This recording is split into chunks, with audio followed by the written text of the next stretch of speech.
Hello, I'm Andrea Lorenzo Molinari, and I'm the co-writer and co-creator of The Shepherd, a graphic novel series published by Caliber Comics. I've been asked to answer a few questions about the origins and ideas behind the Shepherd series, and so I'd like to address them in order.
The first question I was asked is, and I quote, "Your graphic novel, The Shepherd, has a very deep and dark plot to it.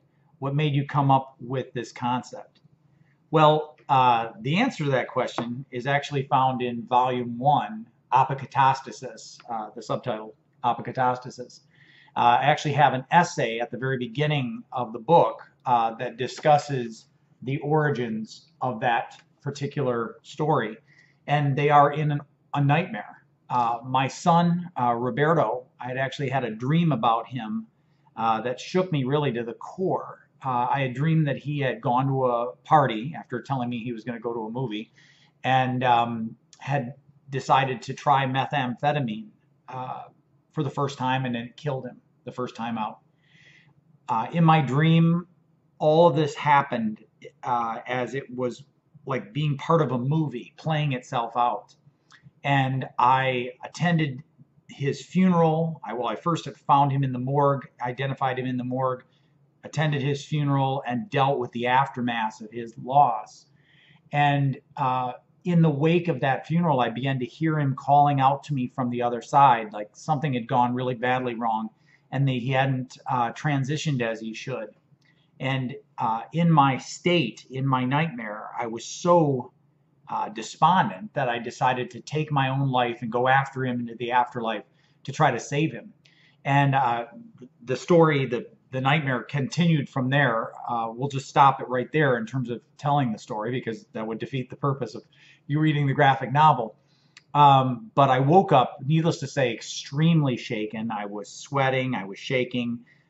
My wife was next to me in bed and she's like, what is wrong with you? What is the problem? I said, I don't think you really want to know.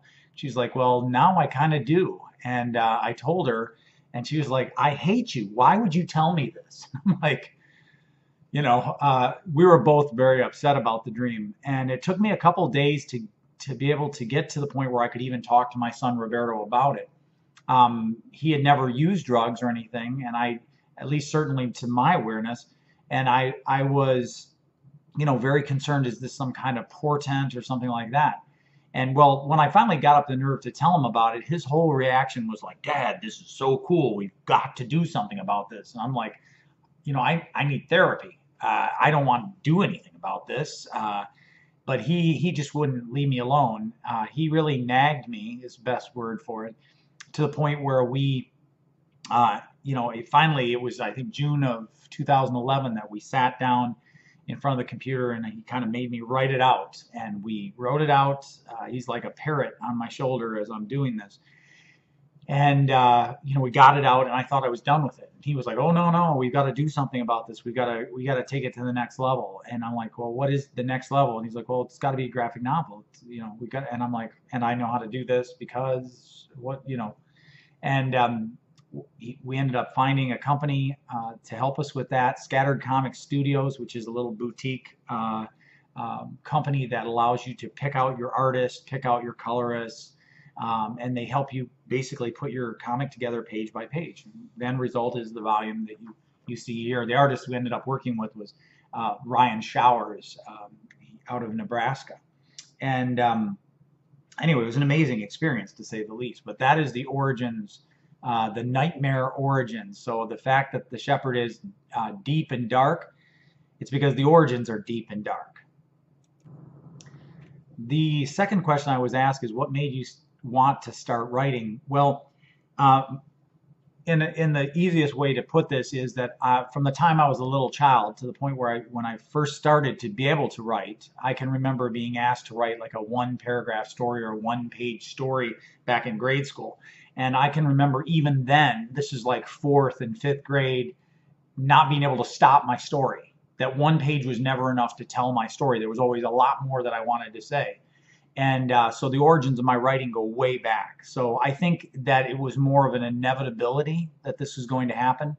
And of course, before I got to the graphic novels, of which we now have 3 of them, I had already been writing as a scholar. My background is as a scholar. I have a PhD. My background is in early church history and literature. And I had already written, a dissertation for my doctorate and a scholarly monograph after that, the kind of stuff that 50 people on the planet would maybe read. You'd find it in, the big time university libraries, and probably nowhere else, but maybe on my shelf. But that's really what got me started with the writing. And of course, in the case of The Shepherd itself, especially the first volume of The Shepherd, I didn't want to write the story. I didn't want to have anything to do with this nightmare story. And it was really my son pestering me, or nagging me to do it, that really made me do the writing in the first place. Well, the third question is, why graphic novels? My answer is, why not?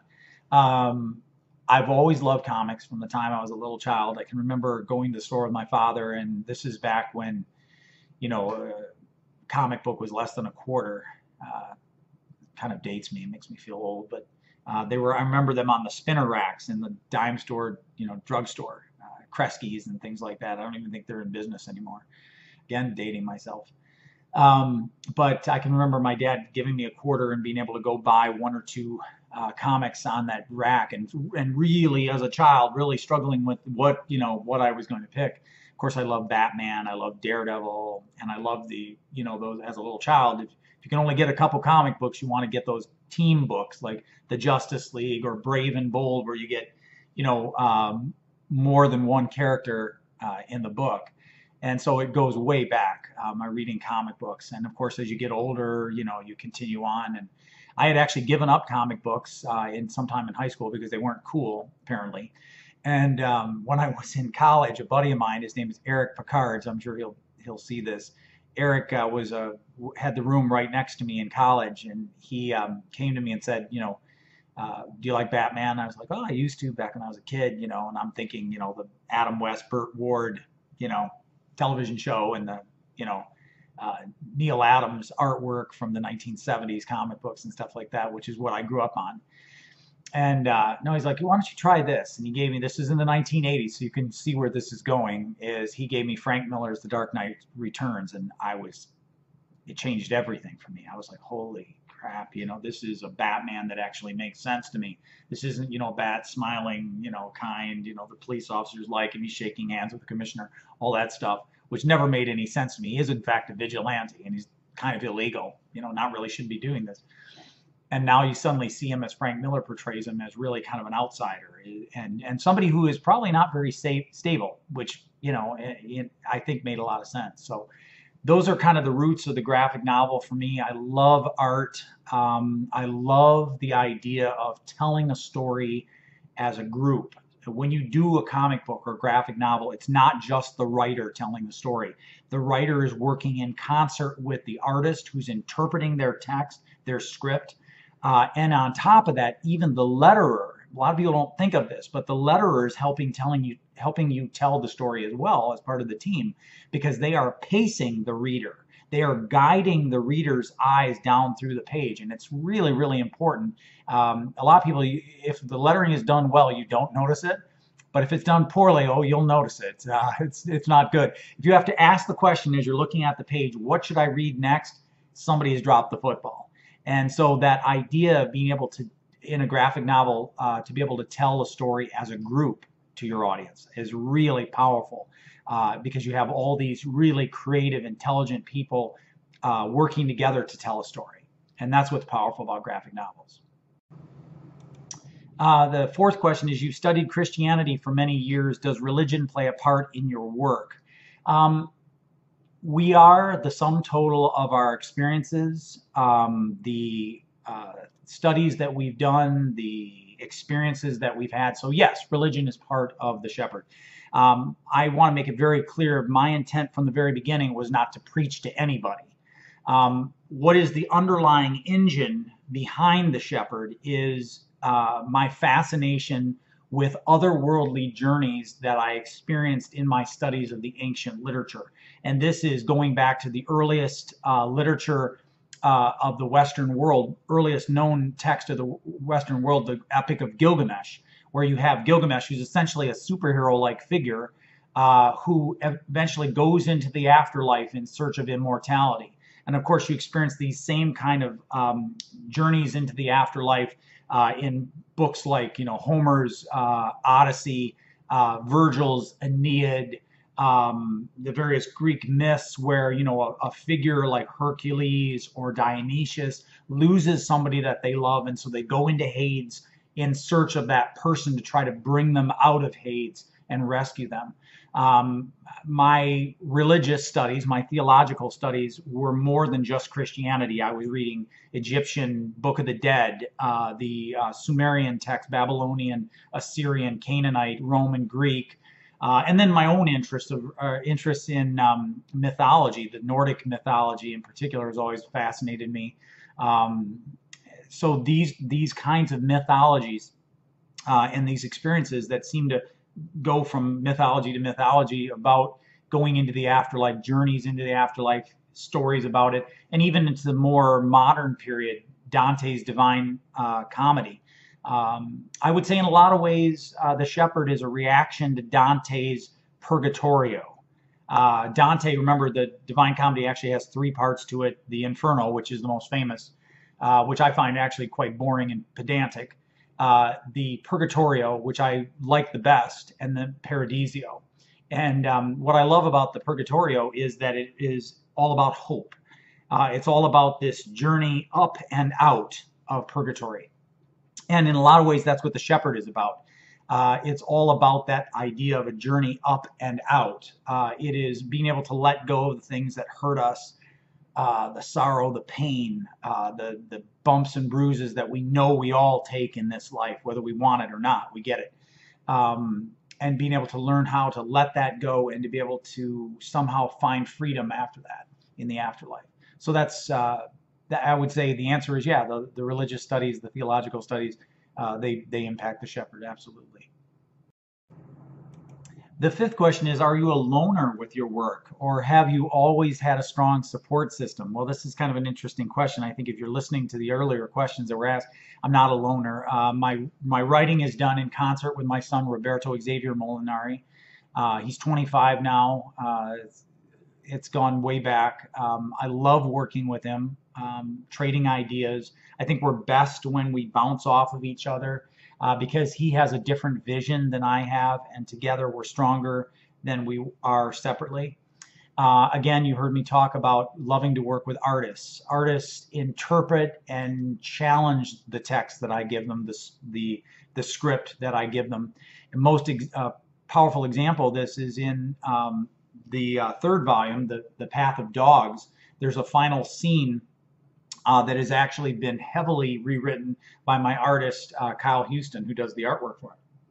And, when he first responded to the script, he said, I'm not keen on the script, and here's why. And I said, well, at first I was like, wow, that was hard to take, but I was like, okay, well, you have other ideas, cost nothing to see what those ideas are, show them to me. So he wrote up a quick sketch of how he thought it could be altered, in his opinion, for the better. I read it and I was like, yeah, I think that's actually better. Let's run with it. Let's do it. And so that idea of being able to work together with your artist, and this is the case with all of my artists. Every artist I've ever worked with, Jess, Hera, Beth, Barney, Cristobal Torres Iglesias, of course, Ryan Showers, every one of them, there's that give and take and the contribution that they make. So you're really working together. As I said in an earlier question, it's the power of the graphic novels that you're not telling a story alone. And so I love working with a team. And then, of course, the answer to the support system, of course, my wife is incredibly supportive, my wife Myrna. And in fact, her work with post-traumatic stress is really fundamental behind the volume 2 and 3 of The Shepherd, the Path of Souls and the Path of Dogs. So that support system, my daughter Lexi, who edits our work, it's all part of the equation. And so I think of us as Team Shepherd as opposed to just, working alone. The next question here, number 6, is if your life were a book, what would it be called? I have no idea. I think it's best to let somebody else title the book after I'm gone. That way I don't have to know what the title is, and they can make the decisions. I think ultimately, what my life is, what my contribution is, will have to be evaluated by somebody else. What I try to do, the approach I try to have every day, is I try to do as much for other people as I can. I try to live my life as if I am not the center of the universe, because I do not believe that I am. I try to make a difference, and I hope that in my wake, that the people that I meet, the people that I help, that their lives are better for having met me. If that's the case, and only afterwards, I think, will we know the result of that, then that's good enough, and somebody else can put a title on it.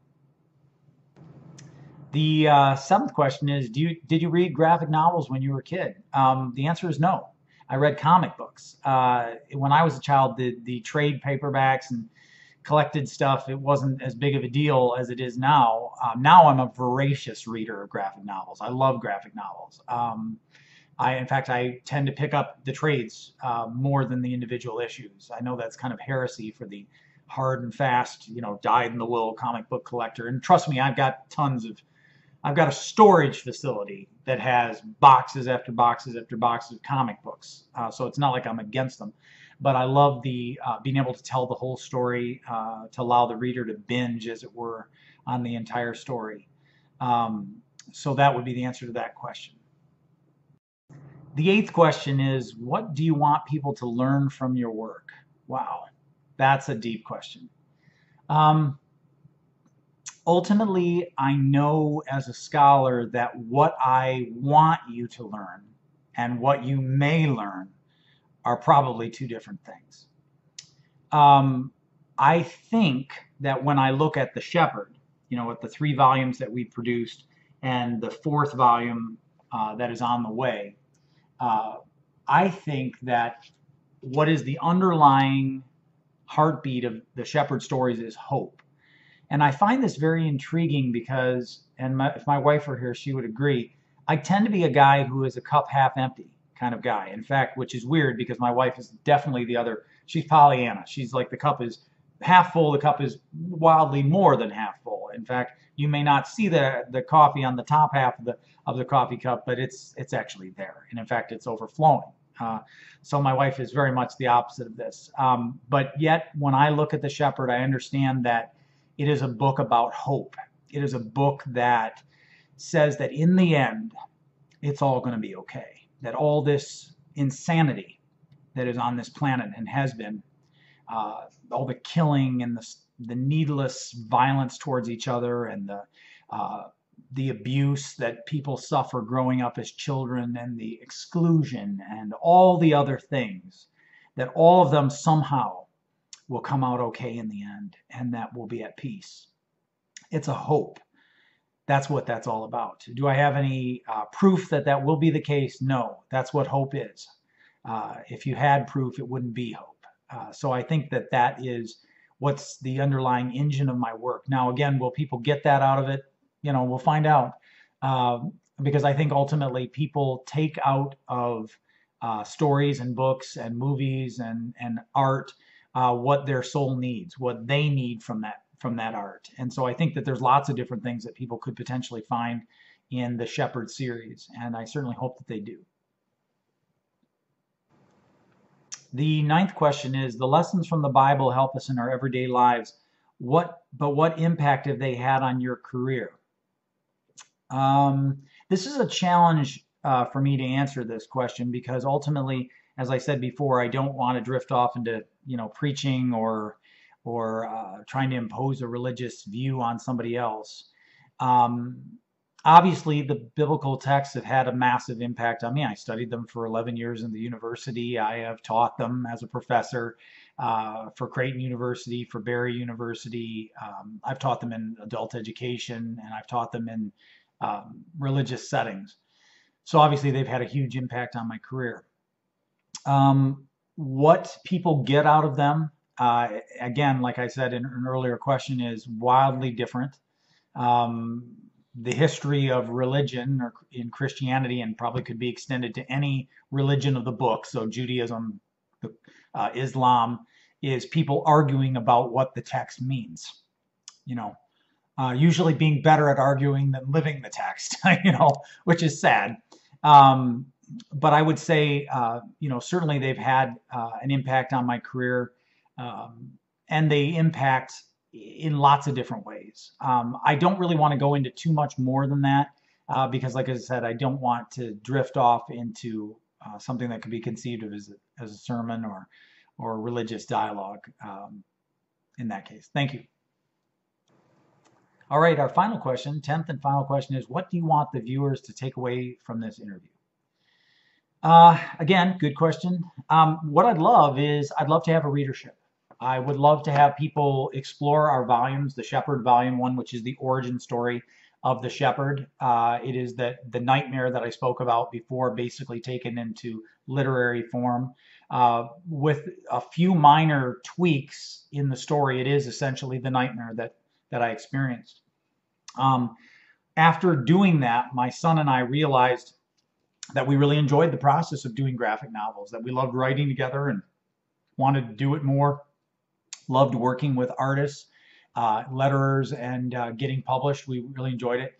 And so we started thinking about what would be the next step. And the next step is really this 2-part story, the Shepherd Path of Dogs, Path of Souls, and the Shepherd Path of Dogs.